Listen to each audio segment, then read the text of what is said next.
How many parents are taking the time to really talk to their daughter or sons about the people they're dating in high school or even junior high school? We all know that what physical domestic violence can do. But have we talked to our children about verbal or emotional abuse that can be suffered from dating? It seems that parents are allowing their children to date at an earlier age ever than before. It just seems like it's getting younger and younger every day. Educating your teen has become so much harder because of so many outside influences such as Facebook, Instagram, Snapchat, and other social media outlets. Parents have to really have a solid plan when they sit down to talk about dating with their teen. I want to talk about an epidemic that I feel that is not given enough attention by the media or other educational institutions. A year ago, I started working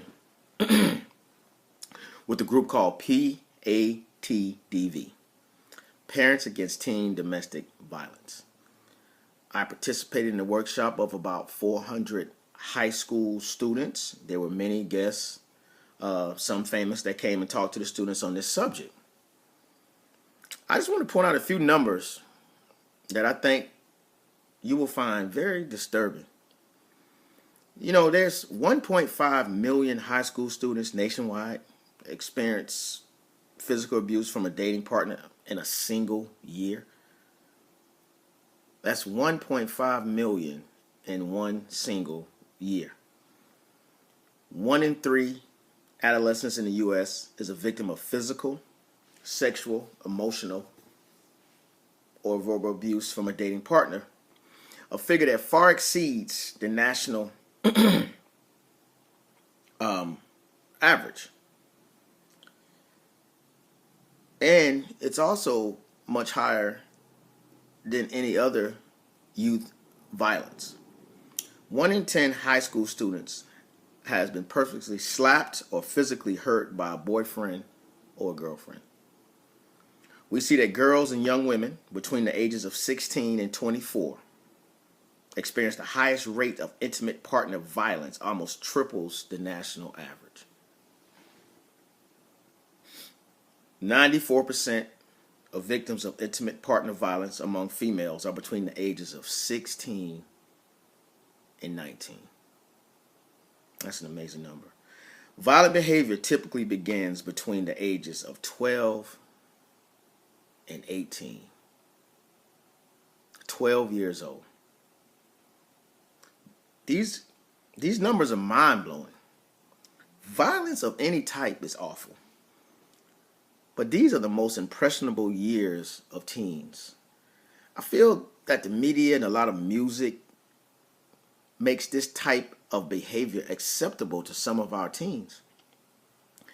Being sexually abused makes teens 6 times more likely to become pregnant and twice as likely to get an STI. And this is one of the worst numbers that I could give you. Only 1/3 of abused teens ever tell anyone about their experience. 33%. Only 33% tell anyone about their abusive experiences.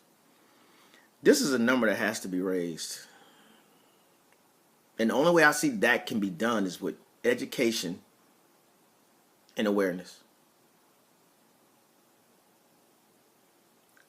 Teen dating violence, it just should be taken more serious.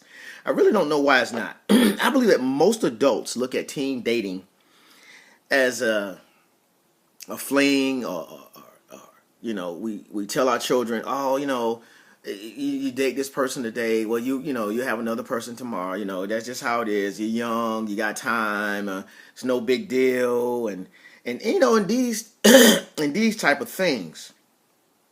Now, if this is true, then these teens are on an emotional roller coaster that can be devastating. The highs, the lows that they're experiencing, and they're constantly being told that, This is nothing serious. There should be more research and resources dedicated to the why, effects, and consequences of teen dating. Violence.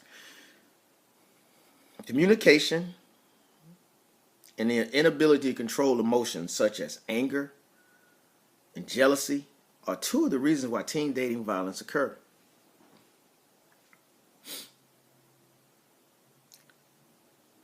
Some of these abused teens can become abusers themselves. I mean, parents need to understand that teens come from many different backgrounds. Someone that might want to date your daughter or son could come from a home that is filled with domestic violence.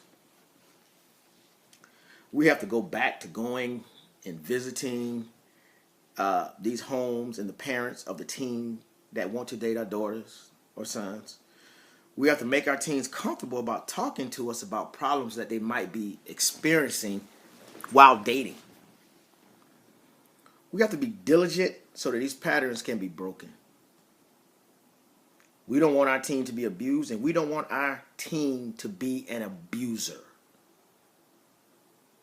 I think we're always looking at, the abuse part of our daughter or son being abused, but we have to make sure that our sons, in particular, are not abusers.